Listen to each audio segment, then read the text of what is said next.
मैं सबसे पहले माँ और महादेव के चरणों में नमन करता हूँ।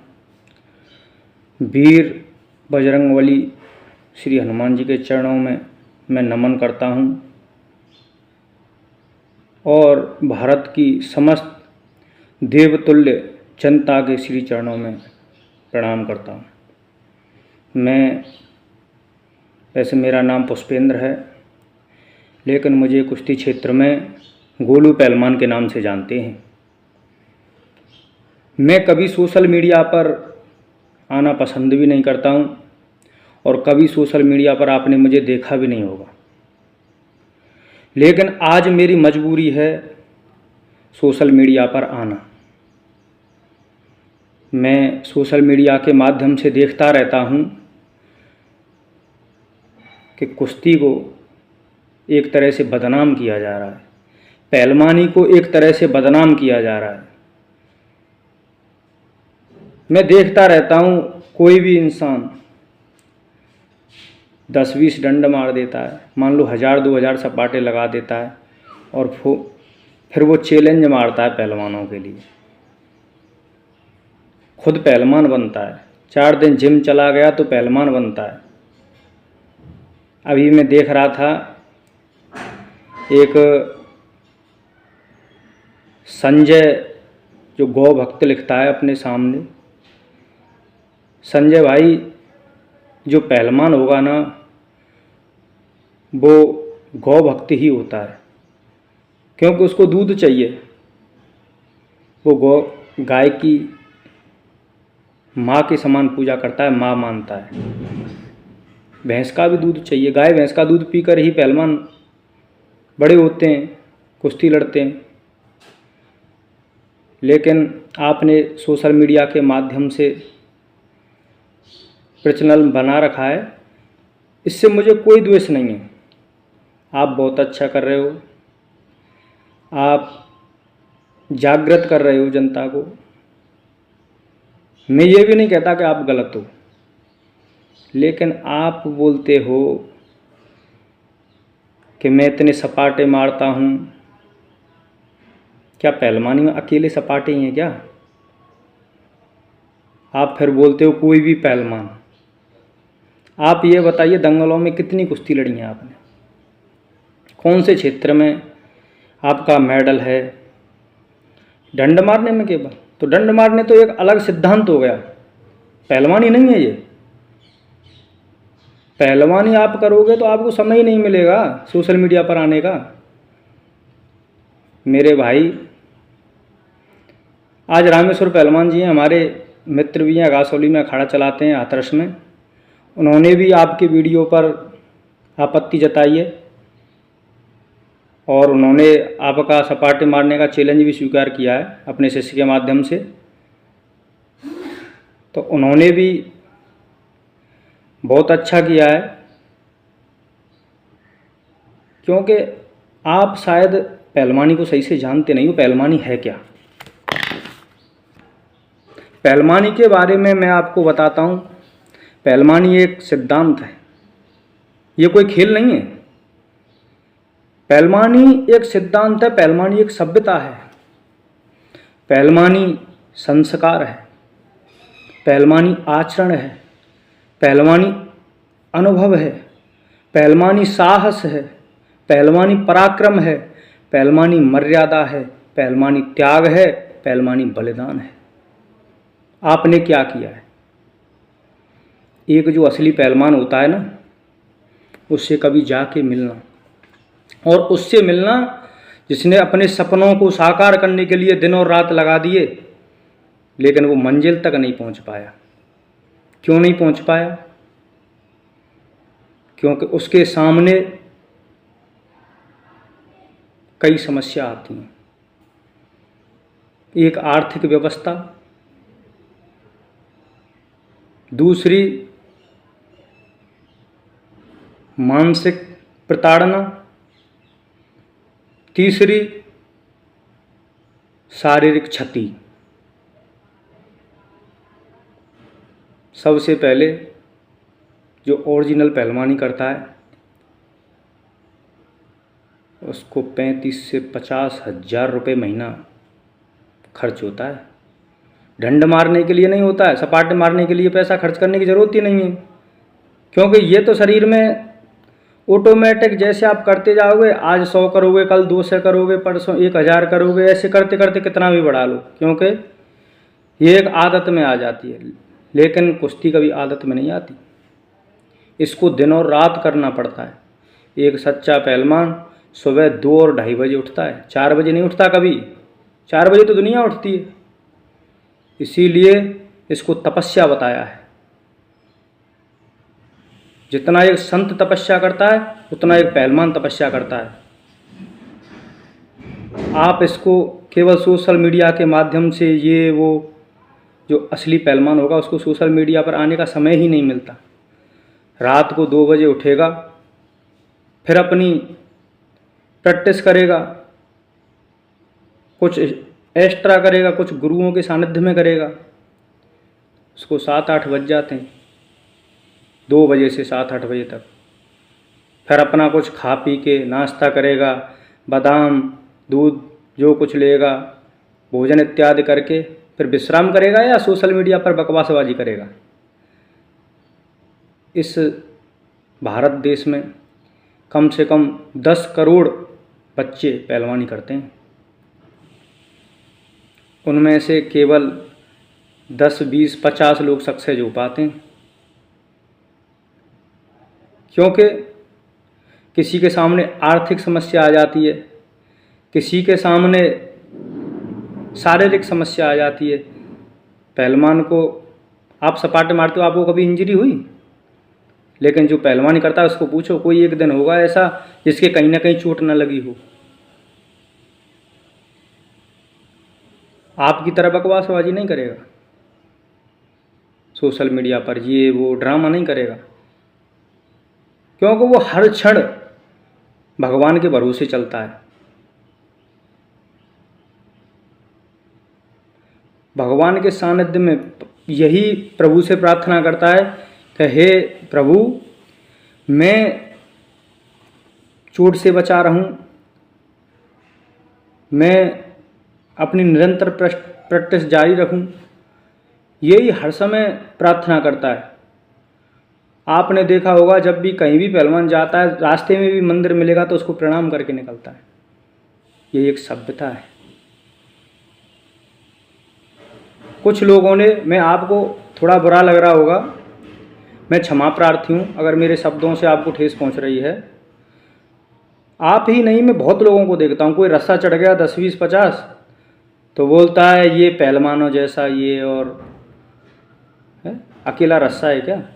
कुश्ती में ऐसा कौन सा गेम है जो खेला नहीं जाता? आप मेरे भाई जिस दिन पहलवानों के साथ वार्म अप कर लोगे ना, पता चल जाएगा कुश्ती है क्या। मुझे आज मजबूरी सोशल मीडिया के माध्यम से बोलना पड़ रहा है, और मैं सभी से निवेदन करना चाहता हूँ कि कुश्ती को आगे रख के, पहलवानी को आगे रख के अपना फ़ायदा न उठाएं।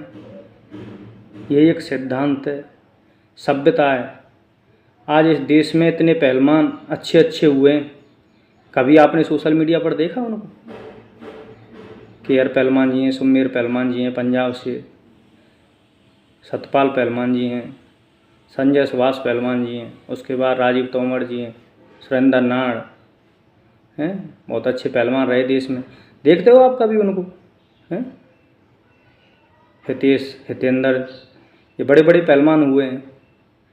इनका देखा, जगदीश ओला पंजाब से हैं, तो कितने बड़े बड़े, सुशील कुमार जिन्होंने कुश्ती को दोबारा जिंदा किया हमारे देश में, योगेश्वर दत्त पहलवान जी हैं, रवि दहिया हैं, हमारे मित्र हैं, उनका शिष्य रवि दहिया। तो ये नहीं भैया, जो पहलवान होता है ना वो बड़ा सभ्य, सरल, बहुत ही अच्छे स्वभाव का होता है, लेकिन थोड़े से व्यू पाने के लिए, थोड़ा सा ये करने के लिए, जनता को गुमराह करने के लिए आप ऐसी अनलीगल बातें करते हैं। पहलवान को जोर भी करना होता है, आपने कब जोर की? करते हो? चलो अच्छी बात है, लेकिन यही कुछ नहीं है कि 4 दिन जाके जोर कर लिया। इसको परमानेंट करिए, पहलवानी कंपटीशन लड़िए, आपको पता चल जाएगा पहलवानी है क्या। 2-4 बार कंपटीशन तो लड़िए, जिला लेवल पर, स्टेट लेवल पर लड़के देखिए। नेशनल जाने के लिए तो दिन और रात, जिस दिन आप, मैं मान जाऊंगा जिस दिन आप नेशनल चले गए, आप कौन से स्टेट में आते हो उससे मुझे ज़्यादा पता नहीं, शायद आप हरियाणा से आते हो, लेकिन जिस दिन आप हरियाणा टीम से केवल स्टेट से नेशनल के लिए क्वालिफाई कर जाओगे, मैं समझ जाऊंगा आप ओरिजिनल पहलवान हो। बस ये काम करके दिखाइए। कितनी बार आप स्टेट गए, कितनी बार नेशनल गए, थोड़ा सा ये भी रखिए। मैं पर्सनल आपको लेके नहीं कह रहा हूँ, जो अपने आप को पहलवान समझता हो मैं उससे कह रहा हूँ।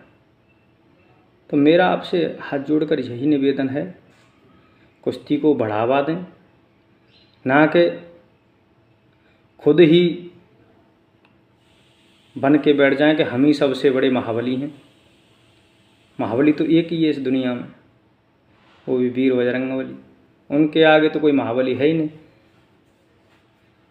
तो उनका सानिध्य लेके बनने की कोशिश करिए, नाम करिए, अपने क्षेत्र का करिए, देश का करिए। आपने देखा होगा कुश्तियों में आजकल तो जितनी नकली कुश्ती है उतने ज़्यादा प्रचलन है। ओरिजिनल पहलवान को तो कोई जानता ही नहीं। जितने नकली पहलवान हैं वो सोशल मीडिया के माध्यम से छाए हुए हैं। ये क्या है? ये हमारी कला का पतन हो रहा है। आपने देखा होगा 1 मिनट में 10-20 दो भी मार दी। अरे यार, पूरी कुश्ती में पोजीशन तक नहीं आती है, बड़ी मुश्किल से एक पोजीशन आती है पूरी कुश्ती में, कभी अगर आपने ओरिजिनल कुश्ती लड़ी होगी तो। लेकिन सोशल मीडिया पर देखो 1 मिनट में 10-20 दाव मारे जाते हैं। कभी धोबी मार दी, कभी कलाजंग मार दी, ढाक मार दी, ये मार दिए हैं। कुछ लोग हैं जो भाई मुझे सुन रहे हैं, वो शायद टीवी पर सोशल मीडिया के माध्यम से कुश्ती देखते होंगे। तो ओरिजिनल कंपटीशन अभी हमारा ओलंपिक चल रहा है, इसमें कुश्तियाँ बढ़ के फेमस पहलवान हैं, बड़े बड़े पहलवान हैं, हमारे भारत के भी भाग ले रहे हैं। तो उसको गौर से देखना। पूरी 6 मिनट की कुश्ती में एक टेक्निक लगाना कितना मुश्किल होता है। यह है ओरिजिनल कुश्ती। आजकल नकली का ज़्यादा प्रचलन है, जो जितना झूठ बोल रहा है उसका ज़्यादा प्रचलन है। मैं ज़्यादा नहीं बढ़ाऊंगा। सोशल मीडिया के माध्यम से मैं सबको यही संदेश देना चाहता हूँ कि हमारी कुश्ती कला धरोहर है भारत की, हमारे ब्रज भूमि से। और मुझे दुख इसलिए होता है कि ये कुश्ती कला हमारी ब्रज भूमि से ही उत्पन्न हुई है। द्वापर युग से कुश्ती कला का प्रचलन हुआ, इस सिद्धांत को दुनिया ने अपनाया, हमें गर्व होना चाहिए। लेकिन जो कुश्ती के जन्मदाता हैं, मैं पूरे भारत को जन्मदाता मानता हूँ, वो ही इस कुश्ती में मिश्रण करेंगे या सोशल मीडिया के माध्यम से अनलीगल प्रचार करेंगे तो फिर क्या होगा। मेरा करबद्ध हाथ जोड़कर सभी भाइयों से प्रार्थना है कि इस कला को बदनाम ना करें, अच्छे से खेलें। और मुझे पूर्ण विश्वास है जब आप कुश्ती में उतरोगे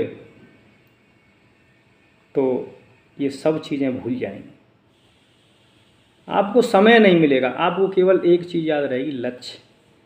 और लक्ष्य भी किसी मुकद्दर वाले को मिलता है, जिस पर पूर्ण कृपा होती है ऊपर वाले की, उसको लक्ष्य मिलता है। हर किसी के सपने होते हैं। जब दिन और रात बच्चा प्रैक्टिस करता है तो उसके यही सपने होते हैं कि मैं भी किसी दिन देश के लिए मेडल जीतूँगा, मैं भी देश का मान बढ़ाऊँगा, अपने माता पिता का मान बढ़ाऊँगा। लेकिन मजबूरियाँ होती हैं मेरे भाइयों। सबसे ज़्यादा पहलवानों को घुटने की लिगामेंट इंजरी होती है। एक बार इंजरी हो जाती है, ऑपरेशन कराते भी हैं, नहीं सक्सेस होता है। किसी का हो जाता है, किसी का नहीं होता है। और आपको पता है ये खेल थोड़ा सा संघर्षशील है। हमारे ब्रज भाषा में कहते हैं कि ये लोहे के चना हैं। इनको चबाना बड़ा मुश्किल होता है। दुख इसीलिए होता है कि हम कुश्ती में जिए हैं, कुश्ती देखिए करिए, लेकिन वो नसीब वाला होता है जो मंजिल पर पहुंचता है और भारत का परचम दुनिया में लहराता है। मैं उन सभी पहलवानों के श्री चरणों में नमन करता हूं जिन्होंने हमारे भारत देश की शान बढ़ाई, मान बढ़ाया, सम्मान बढ़ाया। उनको बारंबार नमन है। और जो भाई संघर्ष दिन और रात जिन्होंने किया वो मंजिल तक नहीं पहुंच पाए, उनको भी नमन है, क्योंकि मैंने खुद प्रैक्टिकली ये चीज़ें देखी हैं। इसलिए मुझे पता है कि पहलवान को कितना दुख कष्ट झेलना पड़ता है। इतना नाम लूँगा मैं तो भारत देश के कम से कम 200 से 400 पहलवान मेरी नज़र में हैं जो निरंतर बड़ी बड़ी एकेडमियों में पढ़े हैं, लेकिन बेचारे किसी के चोट की वजह से, किसी कोई समस्या की वजह से वो देश का गौरव नहीं बढ़ा पाए। अपने आंसुओं को एकांत में ही बहा लेते हैं। उनको भी मेरा सबसे ज़्यादा उनको मेरा बारंबार नमन है। और जो भी मुझे सुन रहे हैं, जो कोई त्रुटि हुई हो मेरे शब्दों में, उसका मैं क्षमा प्रार्थी हूँ। जय माई की। हर हर महादेव। जय वीर बजरंग।